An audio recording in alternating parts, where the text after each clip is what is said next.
Bismillahirrahmanirrahim. Assalamualaikum warahmatullahi wabarakatuh. Alhamdulillah, alhamdulillahirabbil alamin. Nahmaduhu wa nasta'inuhu wa nastaghfiruh wa na'udzu billahi min sururi anfusina wa min sayyiati a'malina. Allahumma sholli ala sayyidina Muhammad wa ala ali sayyidina Muhammad.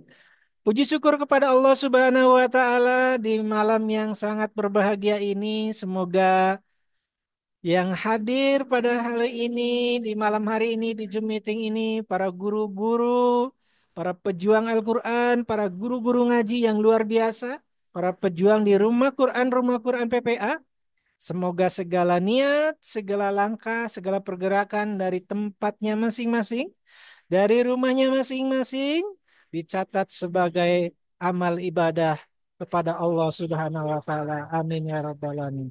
Salawat dan salam semoga tercurah limpahkan ke junjungan alam baginda Nabi besar Muhammad sallallahu alaihi wasallam, para keluarga, para sahabat, dan tentunya kepada kita sebagai umatnya yang semoga Allah berikan kebahagiaan bukan cuma di dunia tetapi kebahagiaan yang hakiki kelak bertemu dengan baginda Rasul, bertemu dengan Allah Subhanahu wa taala. Amin ya rabbal alamin.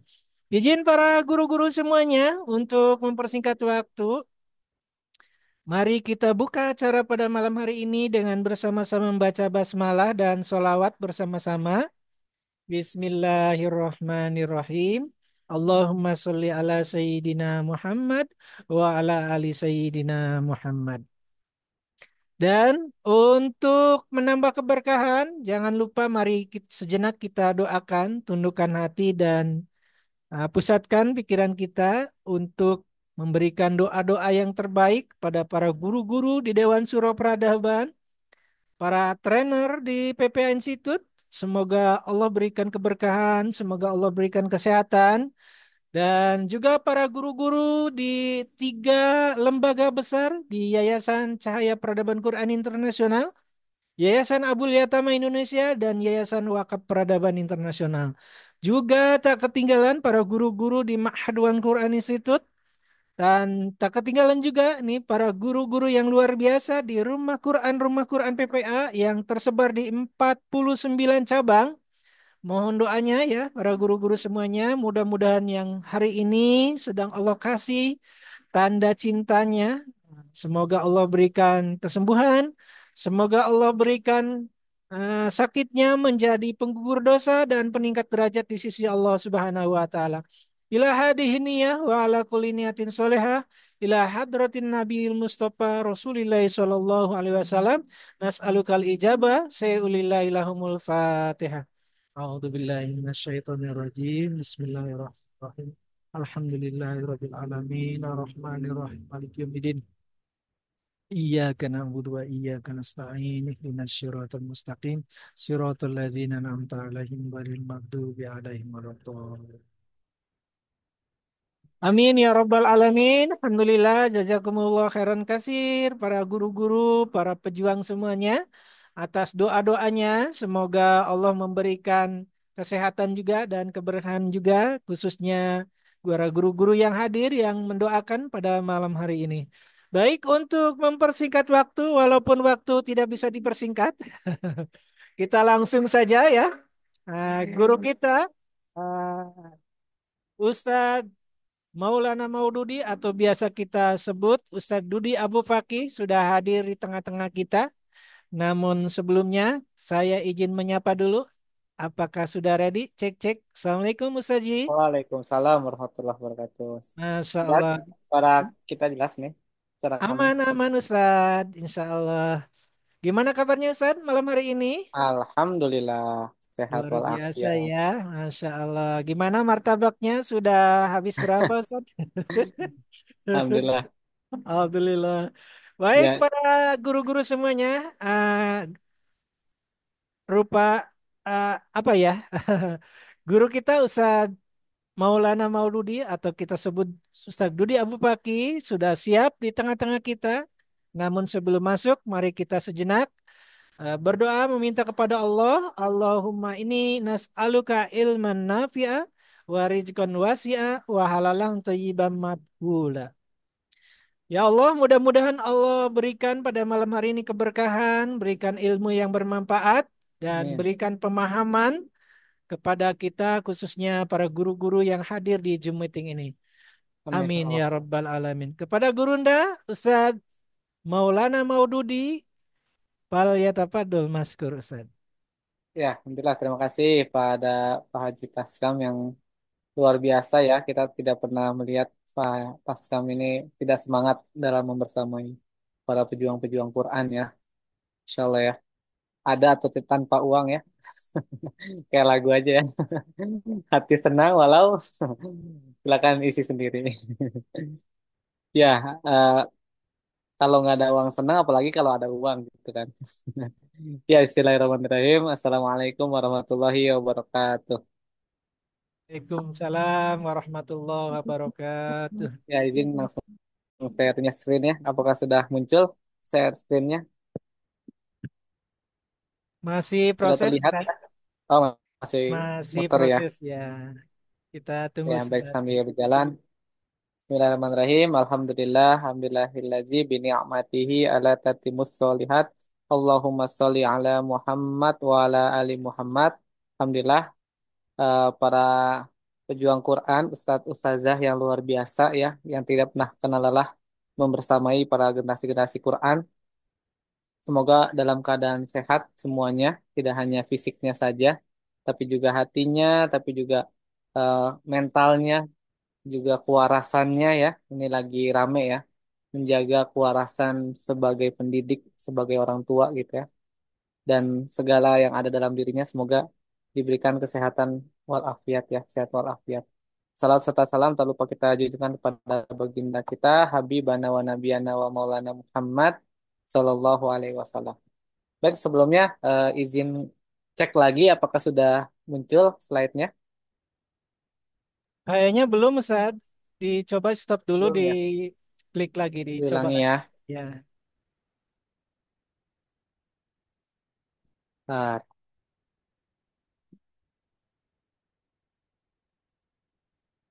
kayaknya minta diganti iPhone 16 nih, Pak.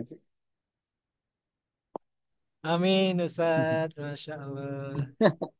Stop Seharga dulu. umroh ya, luar biasa. Ya, kita ulangi dulu ya. Stop. Ah, Ya. sudah muncul Ustadz. Oh, udah ya. Ya.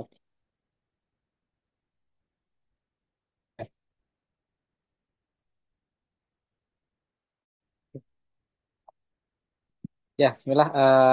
Satu saja sekalian yang Allah muliakan dan Allah bahagiakan. Insya Allah pada kesempatan kali ini, di malam hari ini, kita akan sama-sama membahas satu tema yang semoga ini bisa menjadi eh, penguat kita ya, dan pengingat khususnya untuk saya sendiri dan umumnya untuk semua yang hadir di sini, bagaimana kita mempelajari atau mengetahui apa saja sih kebiasaan-kebiasaan salah atau keliru ya dalam mendidik anak. Anak dalam hal ini bisa eh, bermakna luas ya, baik anak kita secara psikologis ataupun anak-anak didik kita atau yang biasa disebut anak ideologis gitu ya. Kalau anak psikologis kita mungkin hanya punya satu anak, dua, tiga, mungkinnya maksimal di sini berapa ya maksimal? Kalau saya dengan Pak Taskam, alhamdulillah sama tiga ya. Tapi insya Allah saya menyusul Pak Taskam ya. Atau Pak Taskam yang duluan menyusul ya. Eh, ada di sini yang lebih dari tiga anak psikologisnya. Dan kalau anak ideologis mungkin kita lebih banyak dari itu ya. Bahkan 20, bahkan pertemuan sebelumnya ada yang sampai 80 ya dalam satu RQ-nya.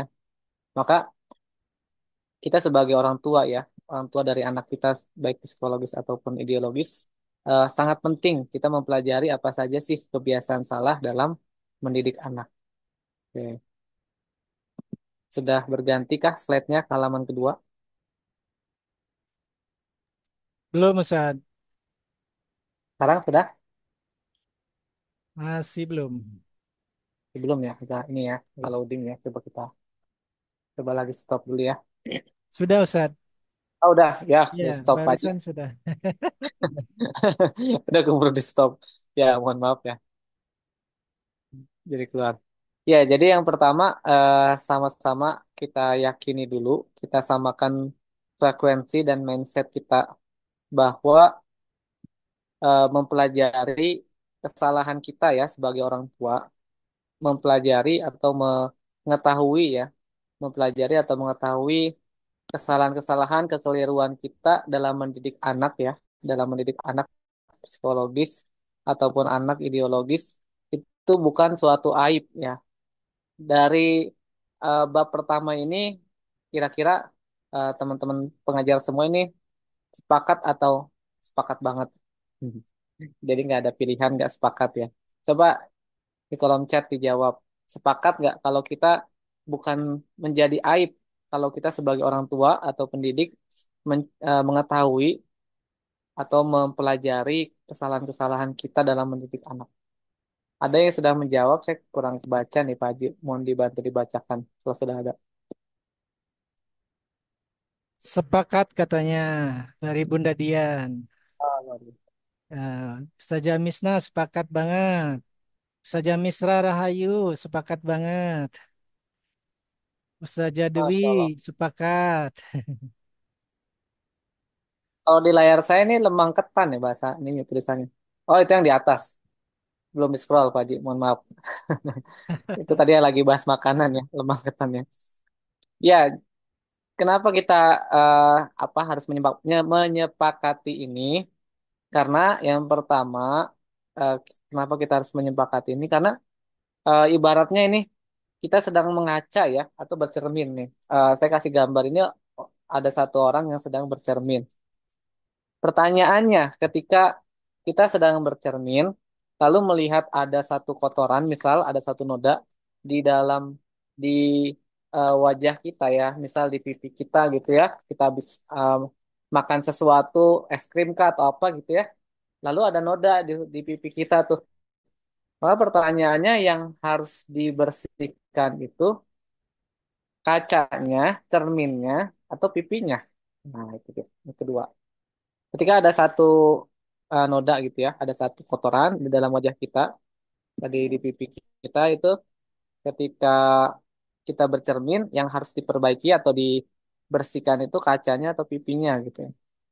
Ya, kita semua sepakat ya, yang harus dibersihkan itu pipinya. Ketika ada jerawat, maka wajah kitanya yang harus dibersihkan gitu ya, apakah pakai skincare atau pakai obat wajah gitu ya, agar jerawatnya hilang. Bukan kita malah menyalakan kacanya atau cerminnya. Ada yang misalnya eh, pas lihat ke cermin gitu, terus dia marah-marah gitu. Kok di cermin ini aku jadi jelek ya gitu ya. Ini kak cerminnya kacanya nggak bener nih, kacanya yang murah nih harganya gitu kan ya kayak lucu aja gitu ya orang marah-marah tapi ke kacanya ya. Padahal kaca yang lain dia ke cermin yang lain tetap sama gitu nggak berubah wajahnya. Maka ketika kita menemukan sesuatu kekeliruan, suatu aib atau suatu kesalahan di dalam eh, anak kita gitu ya. Jadi kalau yang orang yang bercermin itu adalah kita sebagai orang tua dan bayangan itu adalah anak kita ya, anak kita atau murid kita gitu ya. Jadi ini kan ada dua nih.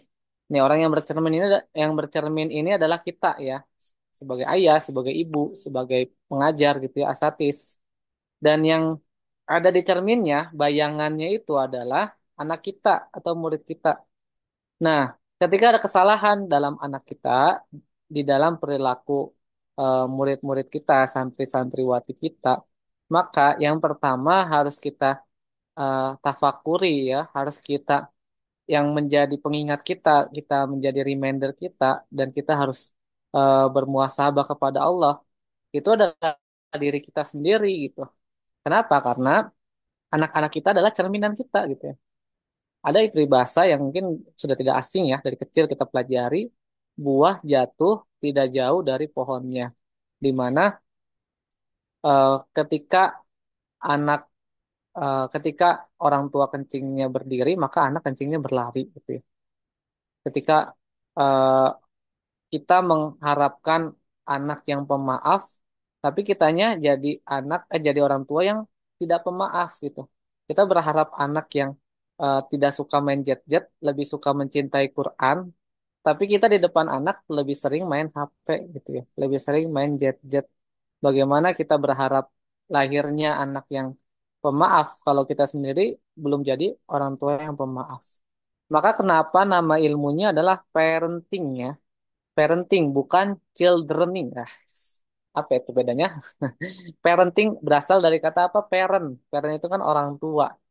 Maka yang lebih banyak dibicarakan ketika ada bahasan atau kajian atau seminar atau webinar atau yang lainnya yang bertemakan parenting, maka lebih banyak yang dibicarakan adalah tentang orang tuanya.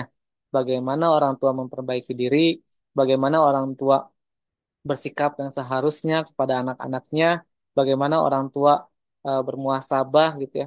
Bukan lebih banyak tentang anaknya gitu. Maka bersyukurlah hari ini eh, satu saja sekalian yang Allah pilih. Mungkin dari tadi saya dapat laporan dari Pak Haji Taskam ya. RQ yang hadir hari yang saat ini sudah diresmikan kurang lebih ada 49 ya. Padahal berapa tahun yang lalu saya berjuang sama-sama ketika RQ dan Oki itu masih di Abu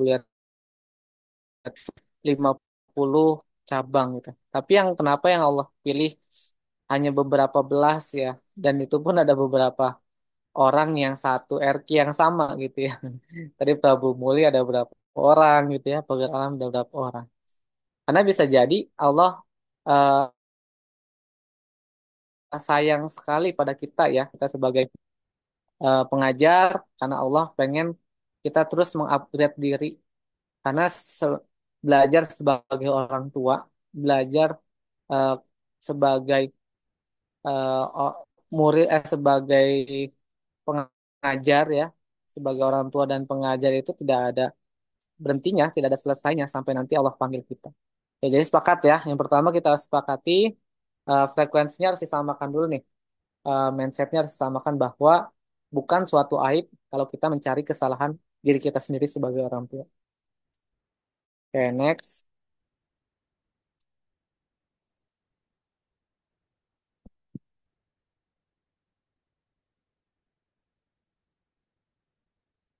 Nah, inspirasinya dari mana? Inspirasinya kita ambil dari perkataan Nabi kita Rasulullah Shallallahu Alaihi Wasallam dari suatu hadis yang diriwayatkan oleh Bukhari dan Muslim yang kita semua tahu ya, ini sudah familiar ya, dari Abu Hurairah radhiyallahu anhu diriwayatkan bahwa Rasulullah Shallallahu Alaihi Wasallam bersabda, "Kullu mauludi yuladu alal fitrah." Setiap anak dilahirkan dalam keadaan fitrah, dalam fitrahnya gitu ya. Kedua orang tuanya lah yang menjadikannya sebagai Yahudi, Nasrani atau Majusi. Nah, pertanyaannya selanjutnya, apakah ada anak yang baru dilahirkan langsung jadi anak yang nakal? Apakah ada anak yang baru dilahirkan ketika oe-oe gitu ya, ketika jadi bayi, dia langsung nyari narkoba gitu ya? Jadi ada nggak anak yang lahir bukan nyari susu ya, bukan nyari susu ibunya, tapi narkoba kemana narkoba gitu kan?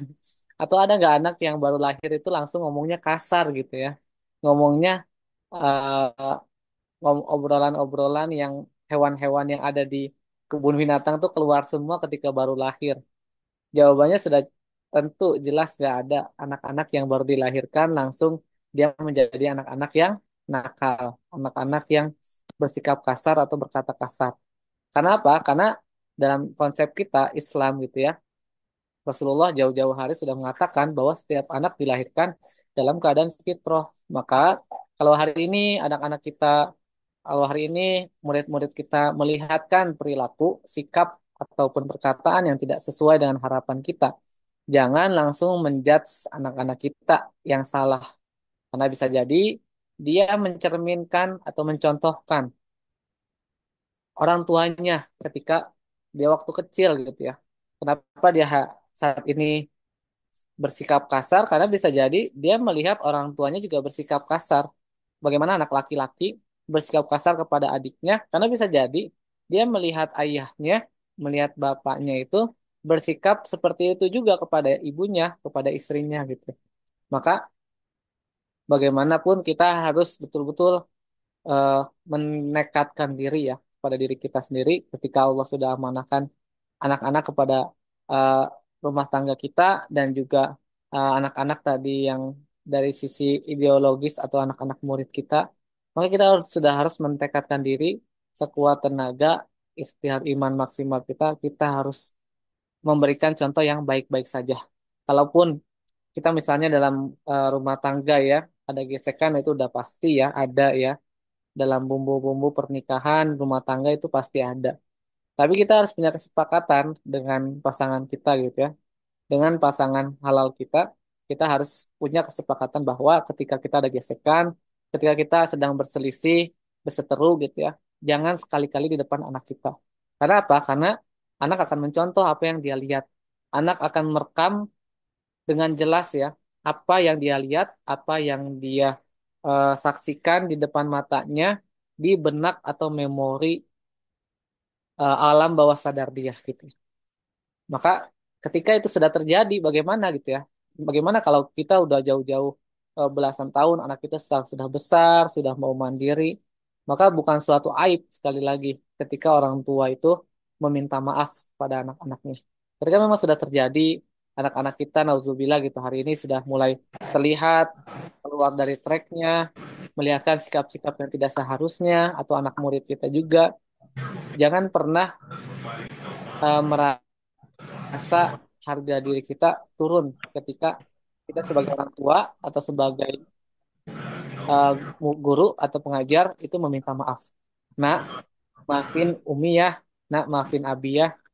Dulu mungkin waktu kamu kecil itu Umi, Abi pernah bersikap kasar ke kamu sehingga kamu hari ini mencontohkan sikap yang Abi contohkan saat itu.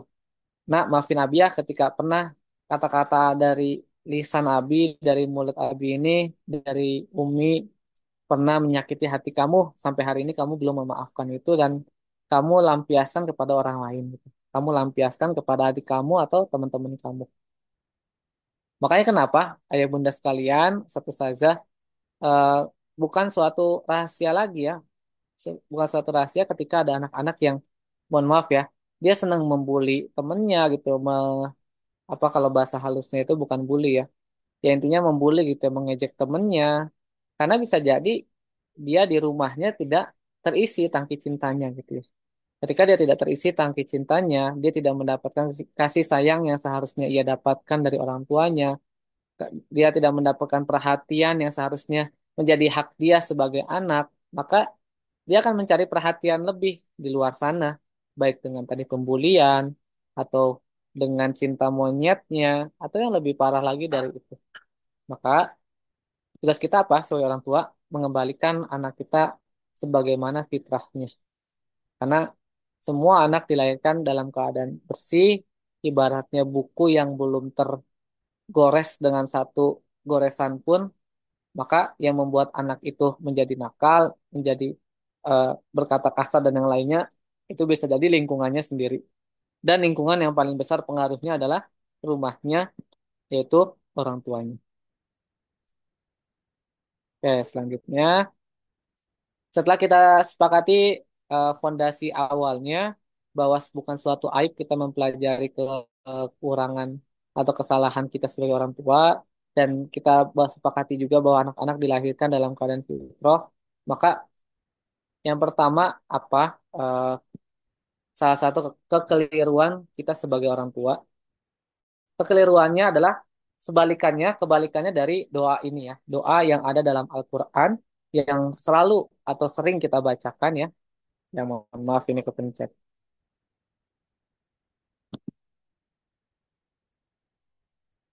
Ya, doanya ini ada dalam Al-Quran dan kita selalu bacakan. Rabbana hablana min azwajina wa dzurriyyatina qurrata a'yun waj'alna lil muttaqina imama. Wahai Tuhan kami, anugerahkanlah kepada kami penyejuk mata dari pasangan dan keturunan kami, serta jadikanlah kami sebagai pemimpin bagi orang-orang yang bertakwa. Kekeliruannya apa? Kekeliruannya adalah masyarakat kita dan semoga itu bukan kita ya. Mungkin tidak sedikit di luar sana yang mengharapkan anaknya itu bisa berprestasi dalam urusan duniawi saja gitu ya. dalam urusan duniawi saja sehingga dia menjadi pemimpin-pemimpin urusan dunia, baik dalam bisnisnya, baik dalam organisasinya, kelompoknya. Padahal jauh-jauh hari sudah ada ayatnya diturunkan bahwa kita kalau berdoa kepada Allah mengharapkan anak-anak itu sebagai pemimpin bagi orang-orang yang bertakwa. Artinya pemimpin-pemimpin umat ke depannya. Pemimpin-pemimpin yang dia melandaskan atau dia yang melandasi pergerakannya dalam ketakwaan dan dalam ilmu agama yang matang gitu ya. Maka sangat keliru kalau kita menuntut atau menggembleng atau mencetak anak, membina dan mendidik anak-anak kita hanya untuk menjadi pemimpin-pemimpin dalam urusan duniawinya saja. Sudah bukan rahasia lagi. Banyak di luar sana pejabat-pejabat yang menjadi pemimpin-pemimpin yang katanya dia mewakili rakyat, tapi perilakunya mohon maaf gitu ya, jauh dari akhlakul karimah, jauh dari akhlak-akhlak yang baik, jauh dari akhlak-akhlak yang dicontohkan oleh Nabi kita Rasulullah Shallallahu Alaihi Wasallam. Kalau dibilang pinter kurang pinter apa lagi gitu ya, rata-rata memang kalau menjadi anggota legislatif, menjadi pejabat gitu ya kan minimal ya S1 ataupun S2 atau S3 atau S teler gitu ya atau SS yang lainnya. Yang pasti itu secara pendidikan duniawinya itu udah sangat matang dan sudah sangat cukup untuk dia eh, menjadi syarat minimal menjadi pejabat. Tapi ternyata ilmu duniawi saja tidak cukup. Maka ketika ilmu pengetahuan, ilmu teknologi, dan ilmu-ilmu lainnya eh, yang di luar ilmu agama itu hanya mereka kuasai dalam satu bidang saja, satu bab saja, maka itu akan menjadi cacat atau akan menjadi berat sebelah jika tanpa disempurnakan dengan ilmu agama. Maka jangan sampai kita memfokuskan anak-anak kita ya, memfokuskan menitipkan pesan kepada anak-anak kita atau eh, murid-murid kita, dia hanya menjadi pemimpin-pemimpin dalam urusan duniawi. Tapi sebagaimana kita juga selalu mendoakan mereka menjadi pemimpin-pemimpin umat.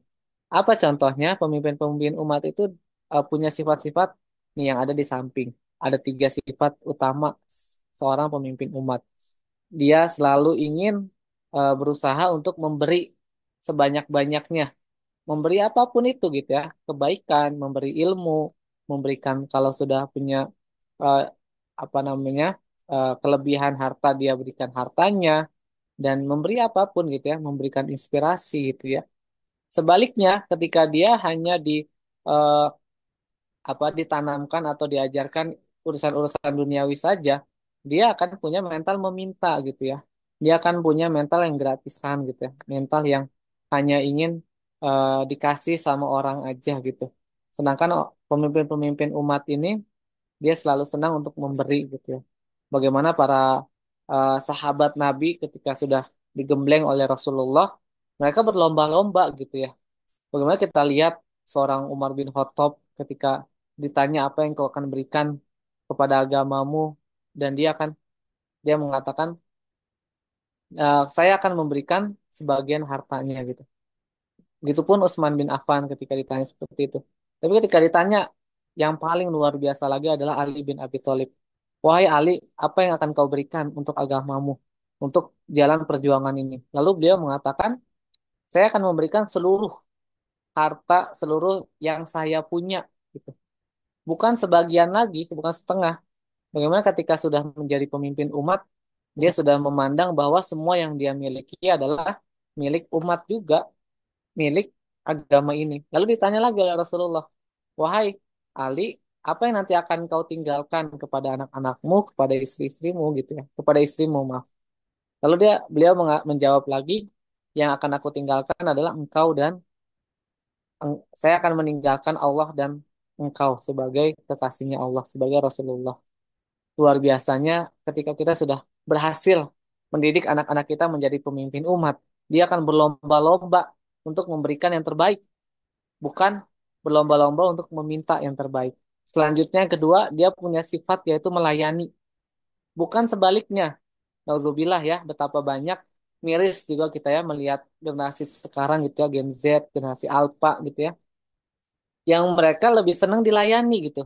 Dalam hal ini anak-anak yang memang sudah mandiri ya. Kalau anak-anak yang mungkin 0 sampai 5 tahun mungkin pernah dengar ya, satu saja sekalian, mereka memang masih fase yang harus kita ibaratkan mereka seperti raja gitu. Kita layani, kita apa turuti kemauan mereka gitu ya ketika masih kecil gitu. Tapi ketika mereka sudah balik gitu ya, yang memang sudah mandiri, ya masih minta dilayani, masih minta uh, bahkan menyuruh-nyuruh orang tuanya dengan nada yang nggak sopan, ini yang nggak bagus gitu.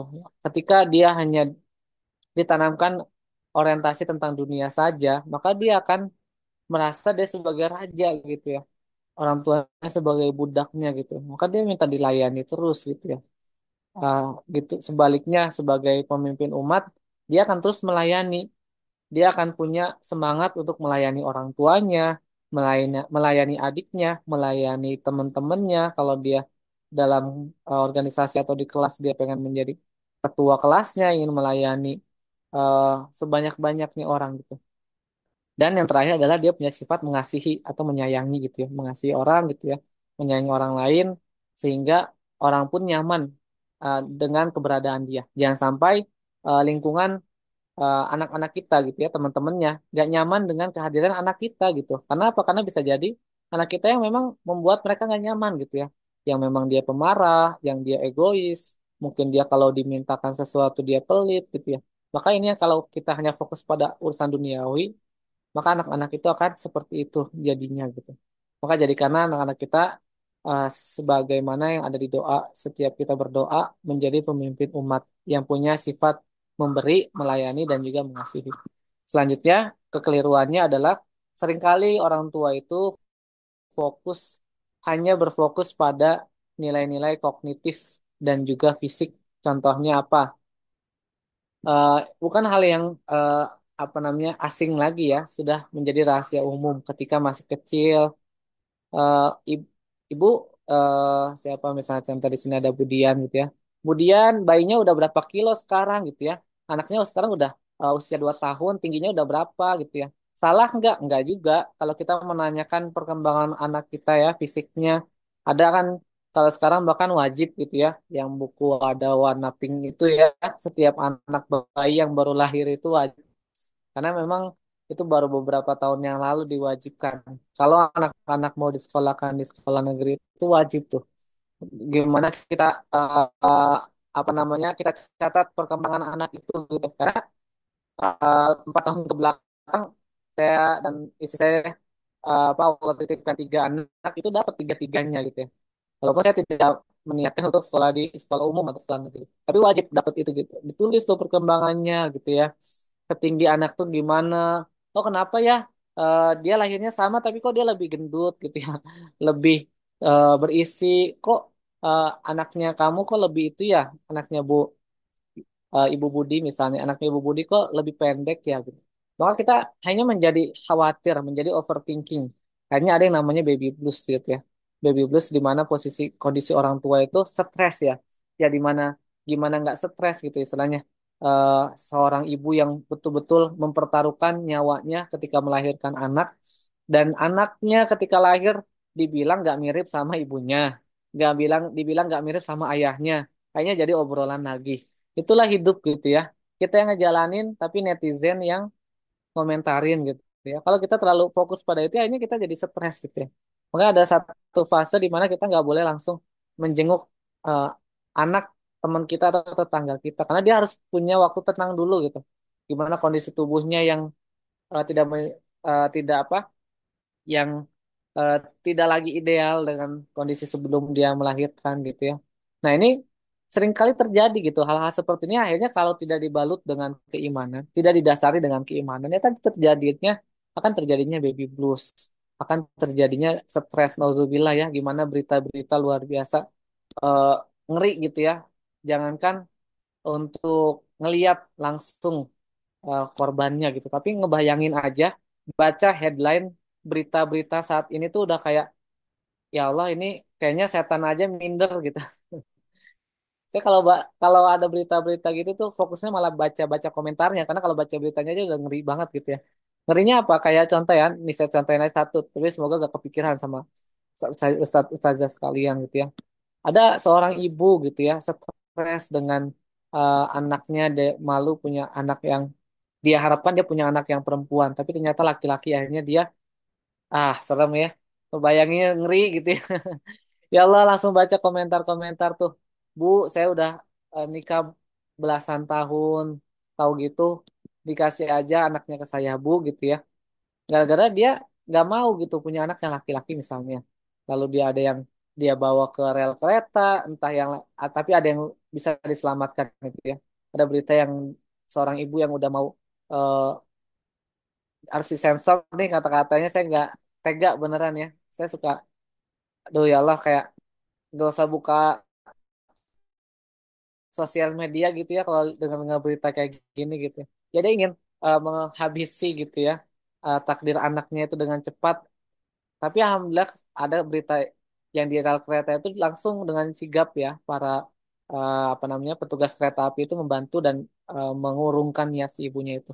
Gitu. Tapi ada juga yang mensupport gitu ya ibunya. Jangan sepenuhnya salahin ibunya. Kita nggak tahu beban apa di balik itu. Ya betul gitu. Maka eh, kita pun sebagai orang tua jangan hanya fokus pada kognitif dan fisik anak gitu. Makanya yang harus kita fokuskan adalah pada iman dan akal anaknya. Iman dan akal anak-anak kita. Banyak yang pintar tapi tidak beriman. Tadi kita bahas ya. Pejabat-pejabat itu kurang pintar apalagi gitu ya. Saking pinternya dia bohongin orang lain gitu. Saking pinternya dia makan haknya masyarakat Indonesia dirugikan oleh mereka miliaran bahkan triliunan gitu ya. Itu saking pinternya tapi nggak dilandasi dengan iman. Banyak yang balik anak-anak kita ini ya, tapi belum matang akilnya. Karena beda beda antara akil dengan balik. Akil dan balik ini bukan satu kesatuan. Ini unsur yang berbeda gitu ya. Orang eh, yang balik, anak-anak yang kita yang balik, tapi belum tentu akil gitu ya. Tapi anak-anak yang akil bisa jadi dia belum balik. Nah, tinggal. Balik itu apa sih contohnya? Balik itu kan tandanya dia udah mencapai ukuran dewasa. Artinya beban taklif dia sebagai muslim sudah dibebankan ke pundak dia. Yang laki-laki bertumbuh jakunnya, yang perempuan dengan haid dan yang lain sebagainya. Tapi belum tentu akil. Kenapa? Karena anak-anak yang sudah sampai ke dewasaan itu fase puber ya kalau bahasa Indonesianya itu. Tapi bisa jadi eh, otaknya atau pemikirannya itu masih pemikiran anak-anak. Jangankan anak-anak yang masih remaja atau masih pemuda-pemudi gitu ya. Bapak-bapak juga masih seneng, masih ada yang masih suka main game gitu ya. Misalnya gamenya yang berlebihan, masih yang sifatnya kekanak-kanakan. Artinya ini udah balik tapi belum akil. Ketika kita tidak tanamkan iman dan akal pada anak-anak kita, maka kognitif dan fisik itu penting, tapi jangan lupa ada yang jauh lebih penting yaitu bagaimana kita menyiapkan iman dan akal anak-anak kita sampai matang. Bagaimana kita harus khawatir sebelum Allah panggil, ya Allah, jangan engkau panggil hamba dulu sebelum saya pastikan anak-anak saya ini sudah ada kecintaan padamu dan pada Rasulullah. Bagaimana tadi seorang Ali bin Abi Thalib gitu. Makanya saking saya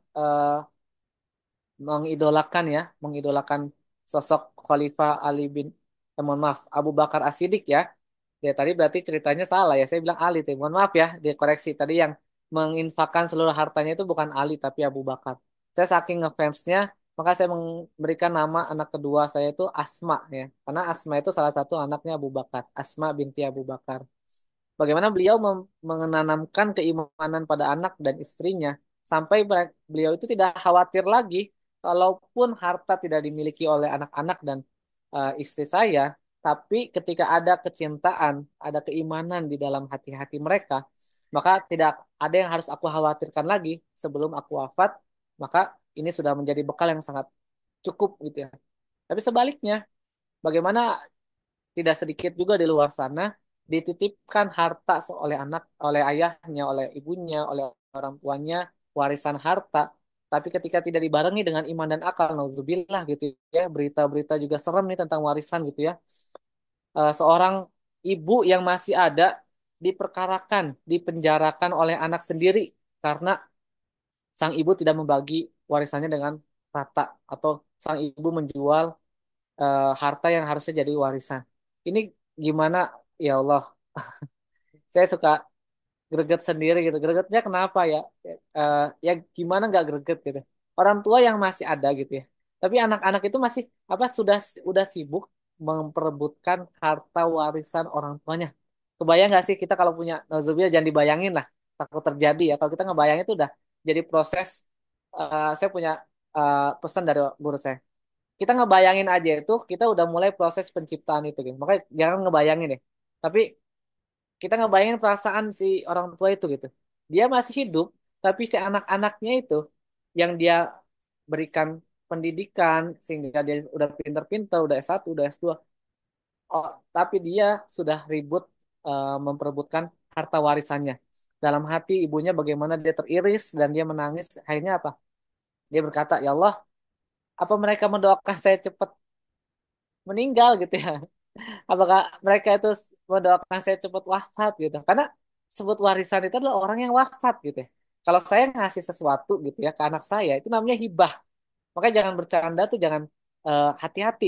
Dulu saya juga sempat mungkin keliru ya waktu zaman masih mondok gitu ya, masih zaman sekolah. Kadang ada kakak kelas yang suka ngasih baju gitu, dia mau lulus, aku kasih warisan buat kamu gitu. Akhirnya ketahuan tuh sama guru, hati-hati ya kalau ngomong kayak gitu ya.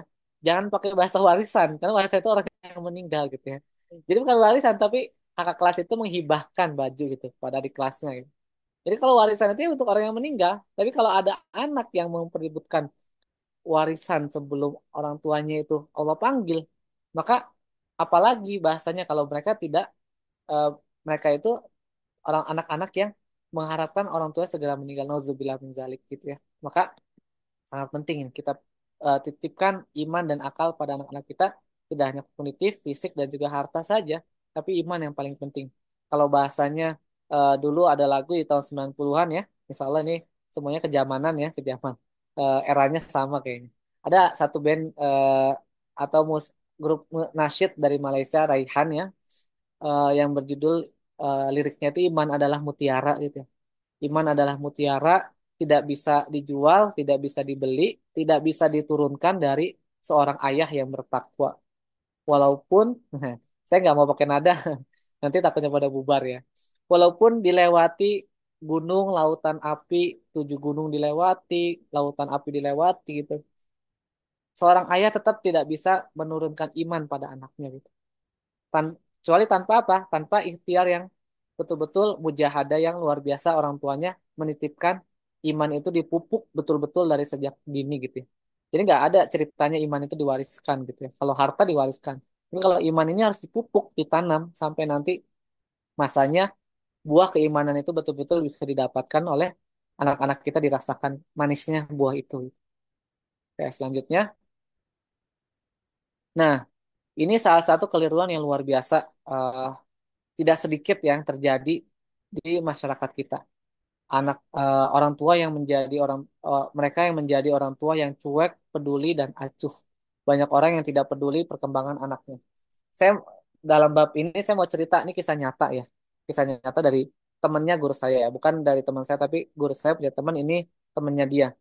Ceritanya apa? Ceritanya seorang ayah mau ngambil rapot anaknya.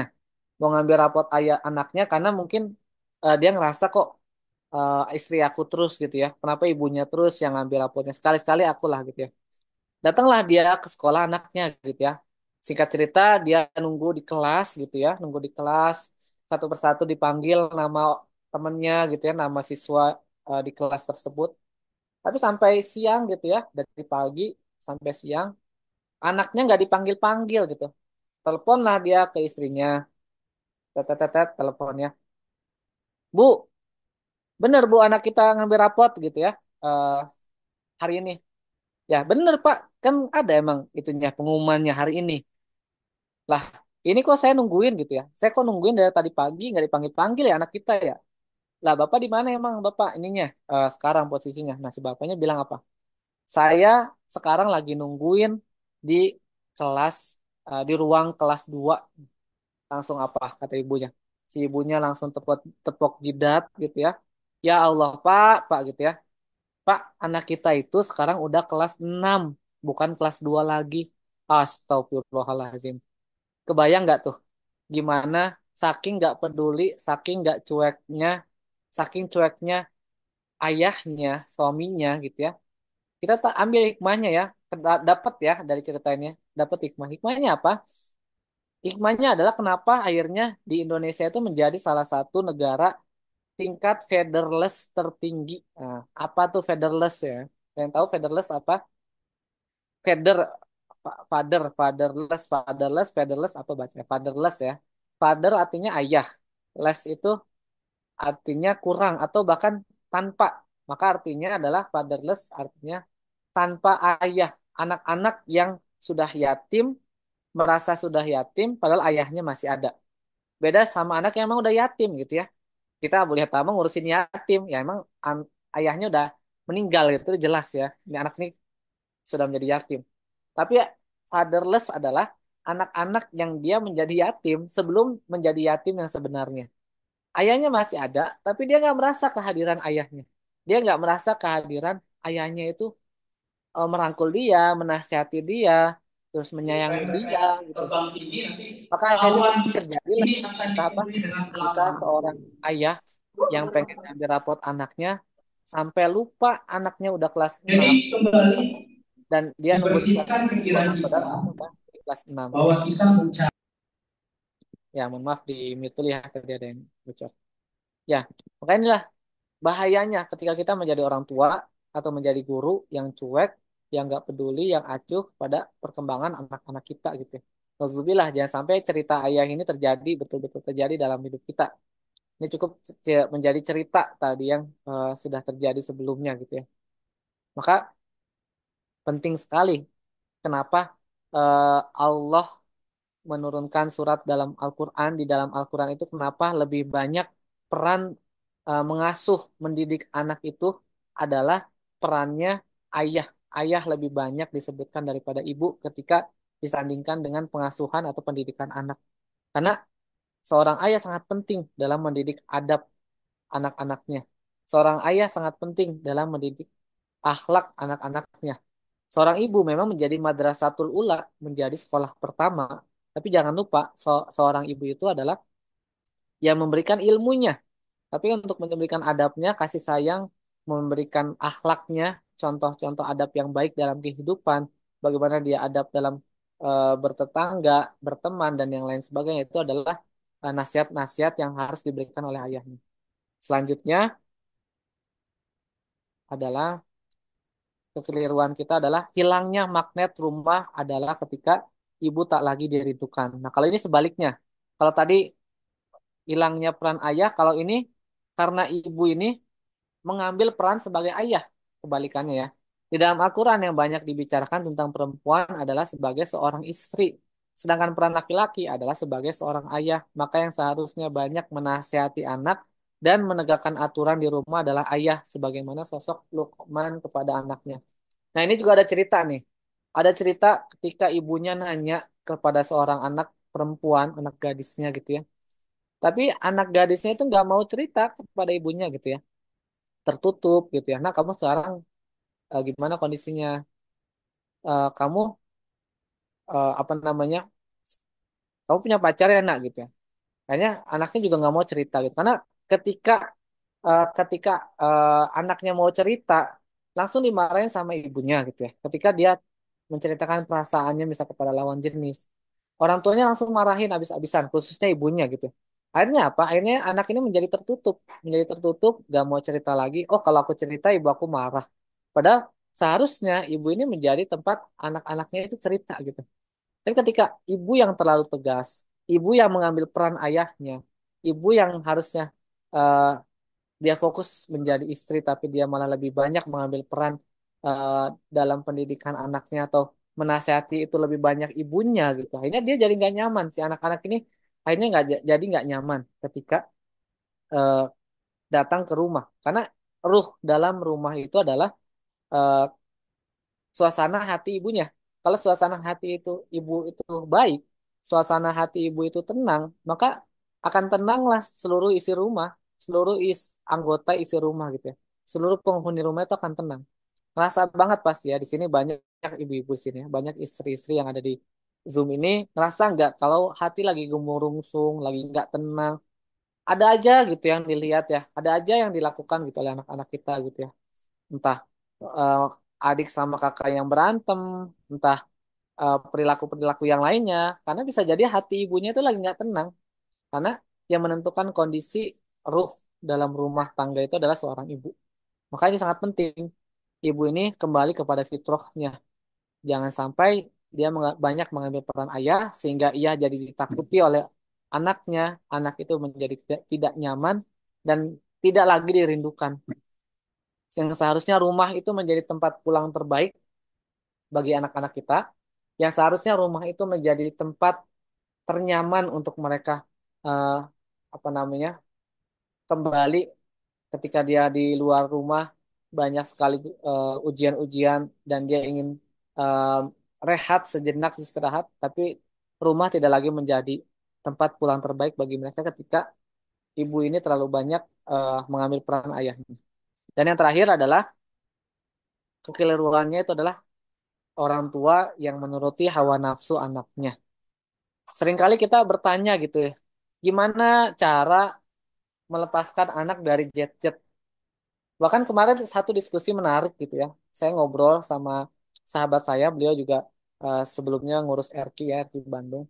Ustadz Dani ya, mungkin pernah dengar ya, Ustadz Dani sering dipanggil Kang Soleh. Beliau tahun ini anaknya itu masuk SMP, artinya usia 12 tahunan gitu ya. Dan beliau melihat fenomena yang ada terjadi ketika berapa bulan sekali itu ada jadwal orang tua itu mengunjungi anaknya. Dan apa yang terjadi? Fenomena yang unik itu adalah ketika orang tua itu datang mengunjungi, mungkin dikasih waktu yang nggak lama gitu, nggak nyampe 6 jam, mungkin 2 jam, 3 jam gitu ya, maksimal 3 jam. Tapi yang dicari anak-anaknya itu apa gitu? Bayangkan berapa bulan nggak ketemu, orang tuanya udah bagaimana udah menabung rindu, udah memupuk kekangenan kepada anaknya itu udah sangat luar biasa gitu. Kadang ibu-ibu ini kan lemah ya, lemahnya itu maksudnya satu hari nggak ketemu anaknya, bahkan jangan satu hari, berapa jam nggak ketemu anaknya aja kadang, ya Allah kangen banget nak sama kamu gitu ya. Makanya kenapa sering seorang ibu tuh nanyain kabar anaknya. Tapi ini udah berbulan-bulan datang ke pesantren anaknya, jadwal kunjungan orang tua kepada anaknya, wali santri kepada santrinya. Yang dicari pertama anak-anaknya adalah HP. Mah, mana HP aku mah? Mah, aku udah bosen banget berapa bulan ini belajar terus, ngaji terus, aku mau HP mah. Tapi apa yang dilakukan oleh Kang Soleh ya, Kang Dani ya? Beliau yang dilakukan adalah setiap mengunjungi anaknya di pesantren itu sengaja nggak dicas HP-nya. Sepanjang jalan kan jauh tuh ke pesantren. Akhirnya habis lah HP-nya ketika sampai pesantren itu.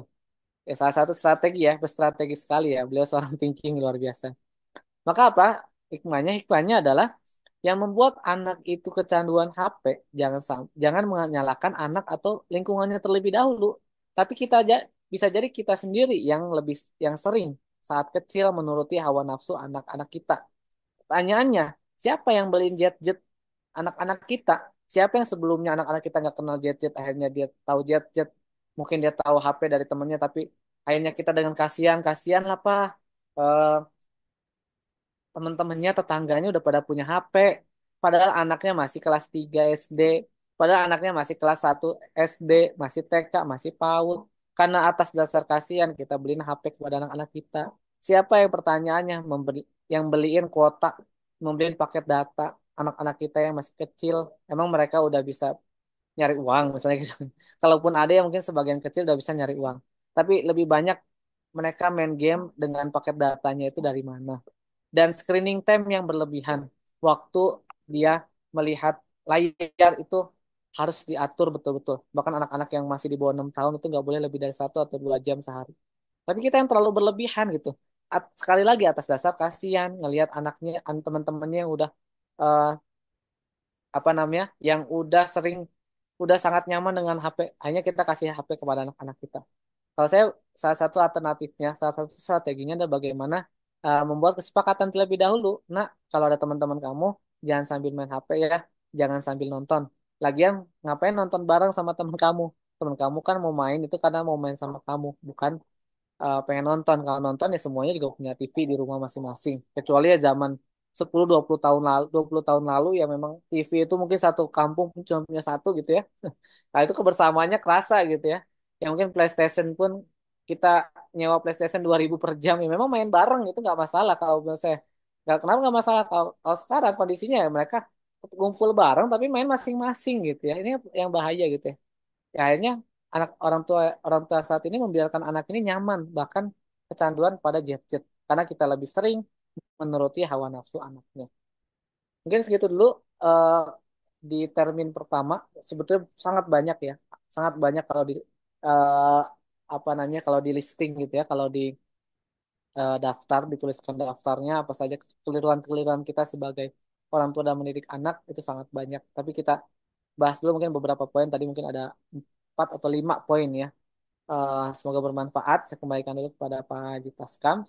Kalau memang ada yang eh, didiskusikan silakan ya. 1 atau 2 ribu pertanyaan. Oh, kebanyakan Pak Haji. Ya, sekian. Semoga bermanfaat. Semoga kita tidak menjadi orang tua yang acuh. Semoga kita tidak menjadi orang tua yang tadi sifat-sifat yang seharusnya kita tinggalkan dan tidak menuruti hawa nafsu anaknya. Dan Allah bimbing kita semua sebagai orang tua yang menjadi orang tua yang baik pada anak-anak kita. Wallahu a'lam bishawab. Wassalamualaikum warahmatullahi wabarakatuh. Waalaikumsalam warahmatullahi wabarakatuh. Alhamdulillah. Jazakumullah khairan kasir kepada guru kita Ustaz Dudi Abu Pakih yang luar biasa ya malam hari ini. Materinya ini materi kita semua khususnya yang udah punya ini ya putra putri nih Masya Allah luar biasa ya. Baik para guru-guru dan para pejuang semuanya insya Allah masih ada waktu barangkali ya ini mah akan ada yang ditanyakan selagi guru kita masih ada. Silakan boleh langsung dinyalakan saja mic-nya atau boleh raise hand dulu boleh ya. Yang terkendala boleh via kolom chat juga boleh ya, silakan. Terkait materi ataupun di luar materi boleh, Ustaz? Kalau selagi masih bisa menjawab semampunya ya. Oh, siap. Selagi Soalnya Ustadz bisa, kata Mbak katanya Dewi, boleh ya. Makna Mbak Dewi sekadar beli. Siap, Masya Allah, luar biasa ya. Silakan para guru semuanya, barangkali ini mah ya ada. Tapi biasanya kalau guru-guru kalau ditanya itu suka begitu, Ustaz. Suka harus dipaksa dulu, paksawan itu. Ada dua opsinya Pak Haji, pilihannya Iya. mau bertanya apa atau ditanya. Nah, itu dia, Ustaz. Boleh silakan barangkali yang sudah memiliki putra-putri yang sudah sekolah, yang masih SD, masih SMP barangkali atau SMA atau kuliah ya. Boleh nih, kira-kira siapa?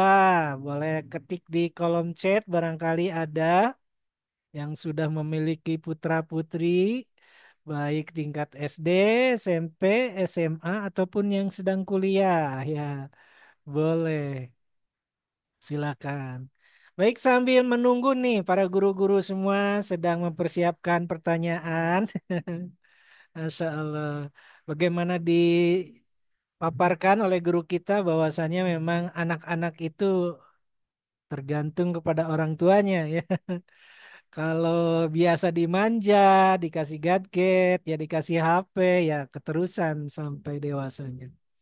Maka kalau kita tidak mampu memberikan apa istilahnya lingkungan yang bagus, yang kondusif, lingkungan yang tidak suka masih SD ya, bahkan belum sekolah belum belum kelas 6 SD aja udah tiap hari main HP-nya itu harus hati-hati ya. Karena akan tentunya akan mempengaruhi, merusak ya baik jiwanya.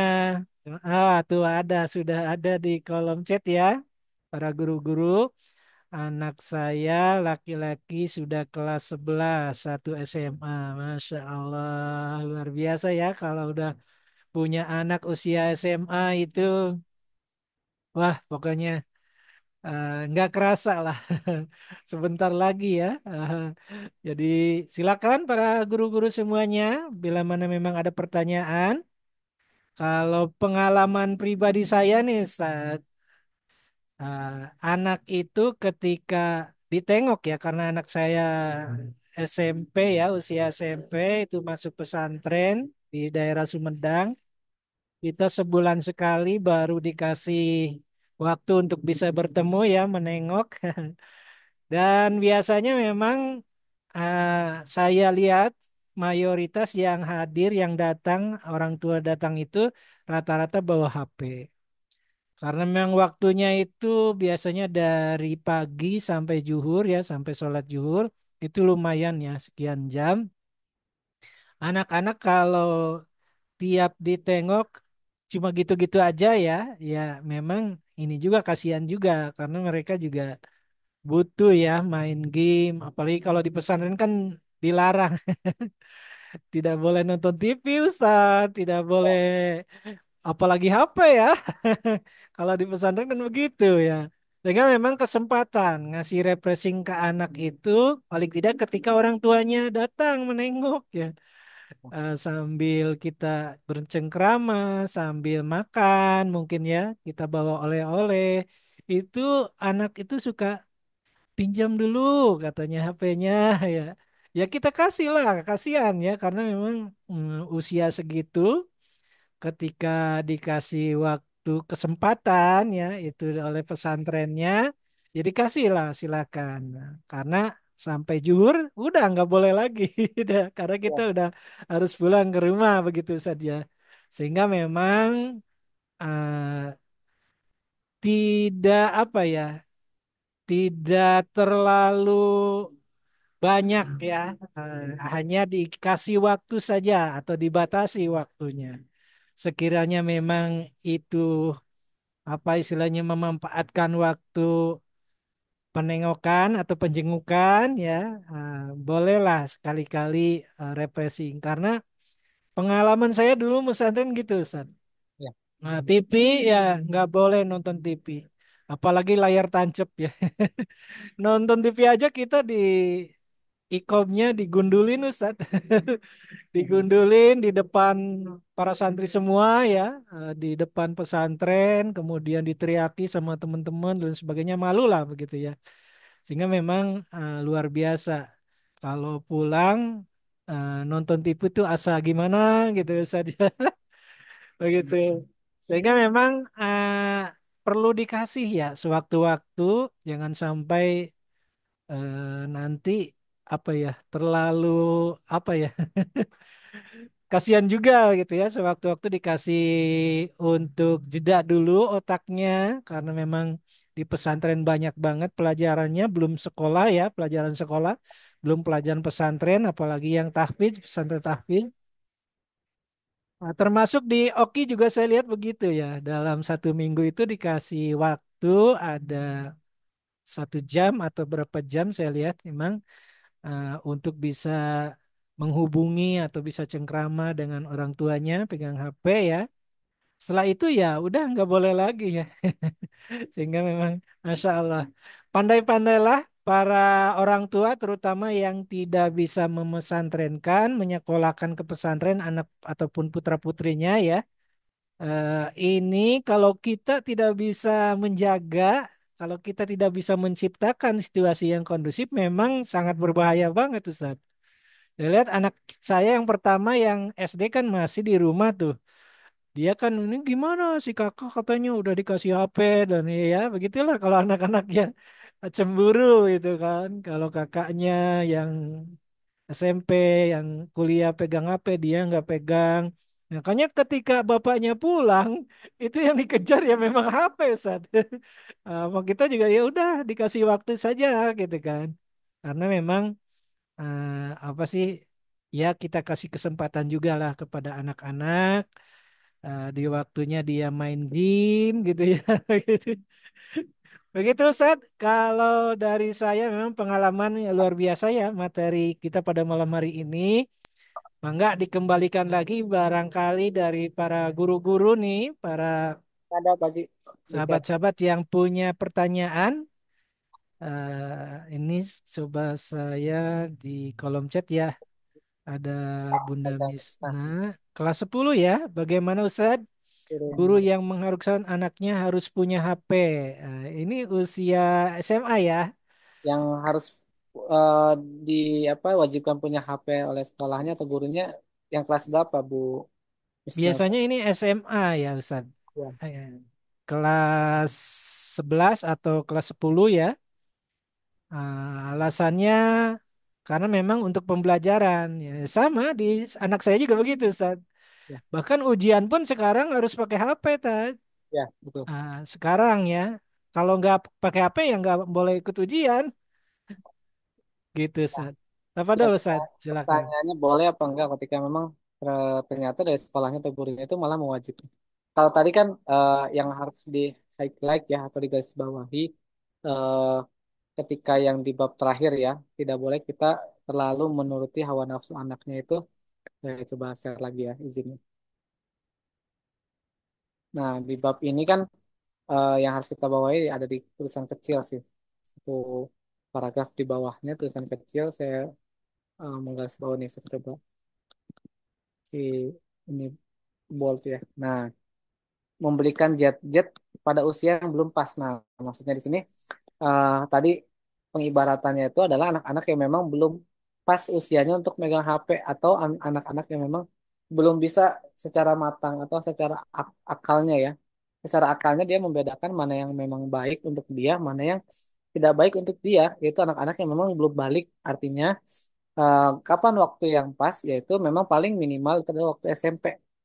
Sangat miris kalau kita lihat saat ini mungkin ketika anak-anak yang SD sudah dibelikan HP, sudah punya HP sendiri gitu ya. Dan bahkan punya waktu diberikan keleluasaan gitu. Apa namanya?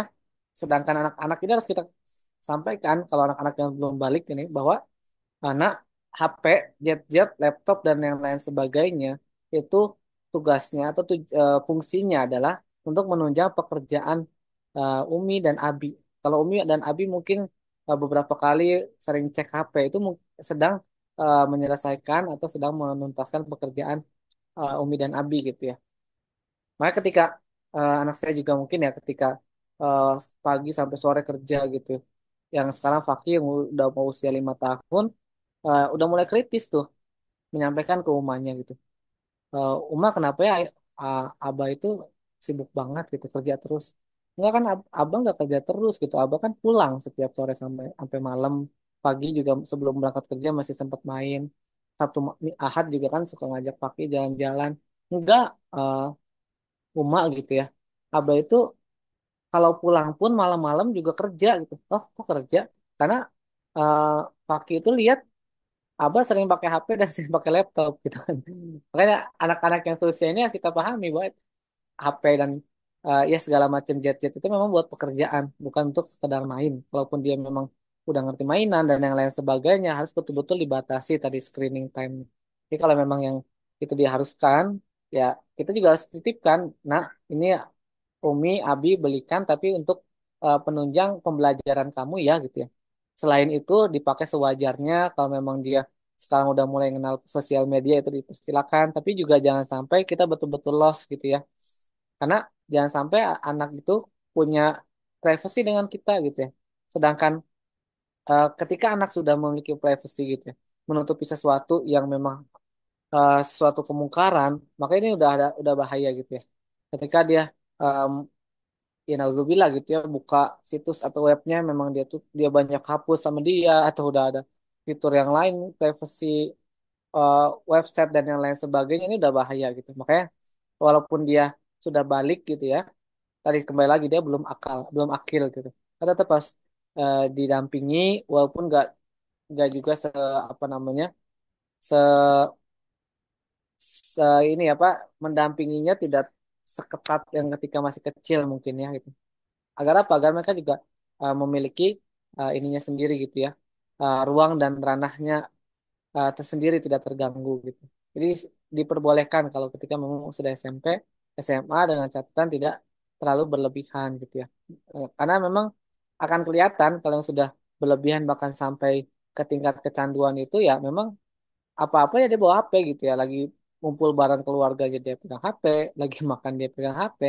Kita sampai karena ketika waktunya makan ya fokus makan gitu ya. Ketika lagi bareng-bareng sama teman kamu, sama ayah ibu juga kan jarang ngobrol sama kamu, mohon disimpan dulu HP-nya gitu ya. Gitu. Apalagi kalau usia-usia gini yang lagi sering pegang HP ya mungkin lagi balas chat si gebetannya gitu kan. Dan dia nggak mau dilihat, itu kan bahaya banget udah dikunci gitu HP-nya gitu.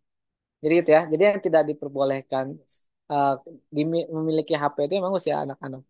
Ada satu video, saya nggak lupa judul videonya apa, dan saya tadi juga searching di YouTube ternyata nggak ada. Di video itu kayak ilustrasi bahwa ada gini gambaran videonya nih, gambar bayangin aja ya. Mungkin sebagian orang nggak mudah untuk bayangin, tapi coba dibayangin ada di satu konter ada dua orang tua ya. Satu orang tua itu anaknya ngerengek pengen punya tablet gitu ya. Di counter itu kan jualan tablet ya, jualan tablet. Di satu lagi, orang tua yang satu lagi, dia senyum-senyum aja gitu ya. Senyum-senyum, anaknya biasa aja, padahal anaknya usianya sama, sama-sama SD gitu ya.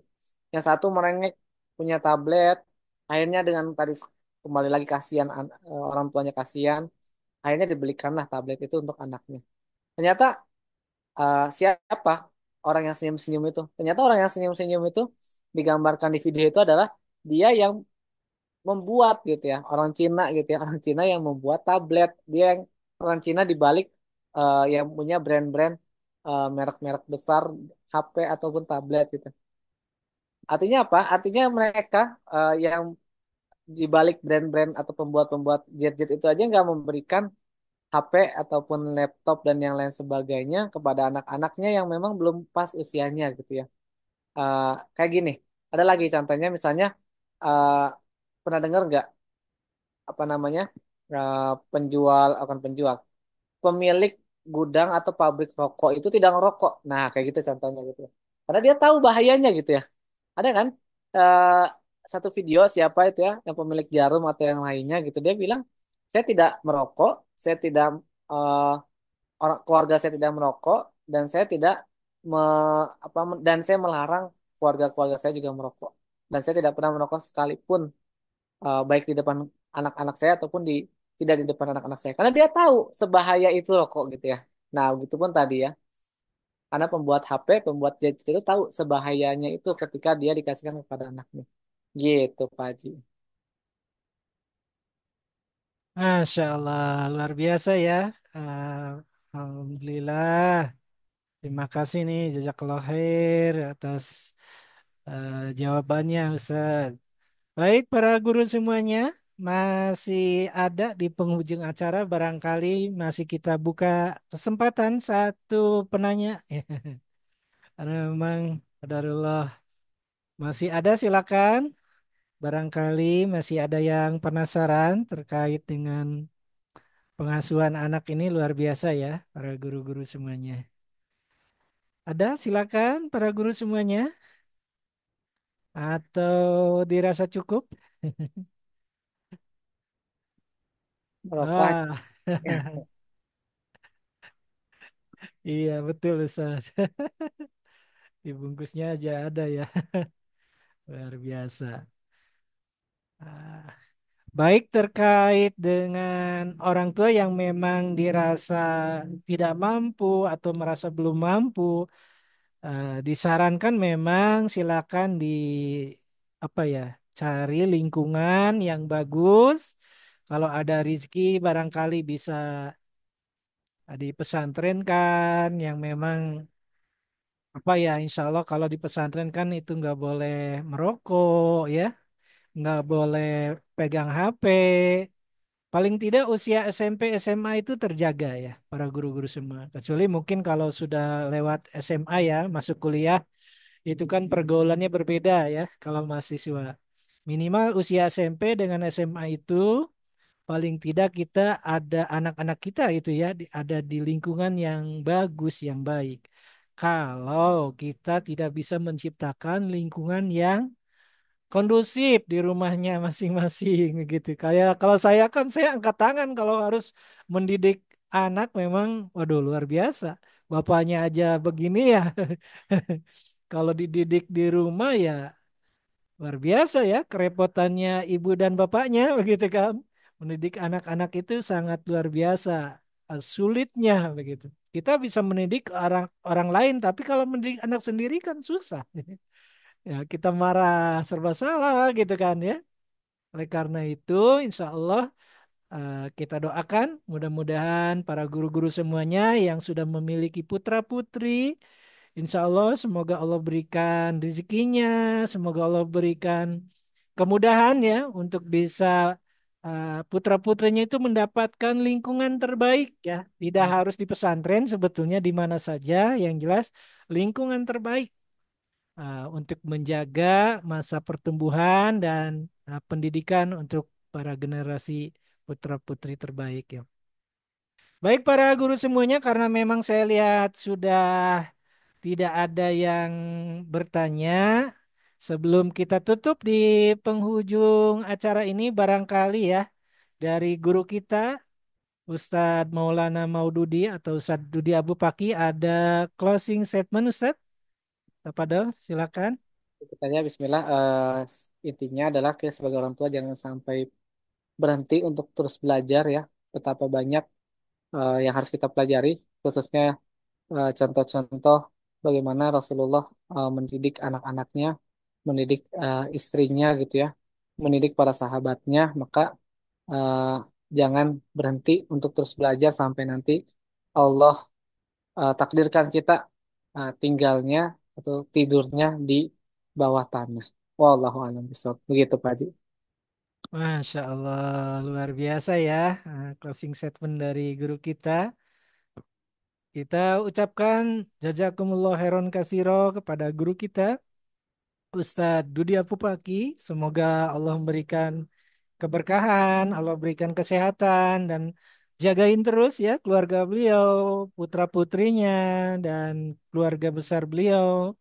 Semoga Allah jadikan keluarga yang sakinah mawaddah warahmah, putra-putri soleh dan soleha, juga menjadi generasi penerus tentunya untuk ayah bundanya. Insya Allah. Dan di penghujung acara, para guru-guru semuanya, semoga saya juga mendoakan ya pada kita semua, khususnya para guru-guru di Rumah Quran PPA, kita sebagai pendidik, kita sebagai pengajar dan pendamping ya, para generasi penjaga cahaya.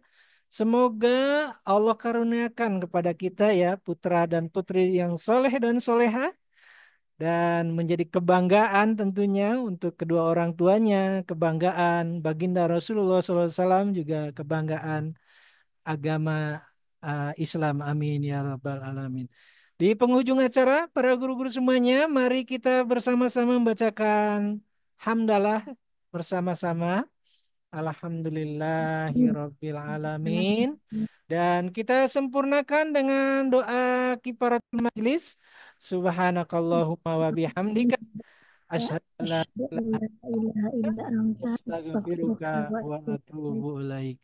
Kami yang bertugas pada malam hari ini mengucapkan sekali lagi terima kasih jazakumullah khairan kasir pada guru-guru yang sudah hadir pada malam hari ini. Semoga Allah berikan keberkahan, semoga Allah berikan kesehatan semuanya. Jangan lupa bahagia, selamat beristirahat, dan terima kasih. Sampai jumpa di pembinaan rutin pekan depan. Terima kasih. Assalamualaikum warahmatullahi wabarakatuh. Waalaikumsalam warahmatullahi wabarakatuh. Syukurlah jazakallahu khair Ustaz atas semuanya. Terima kasih semuanya. Izin Ustaz. Ya, silakan. Terima kasih semuanya. Selamat beristirahat, selamat rehat semuanya. Saya izin close ya. Selamat jazakallahu khair Ustaz.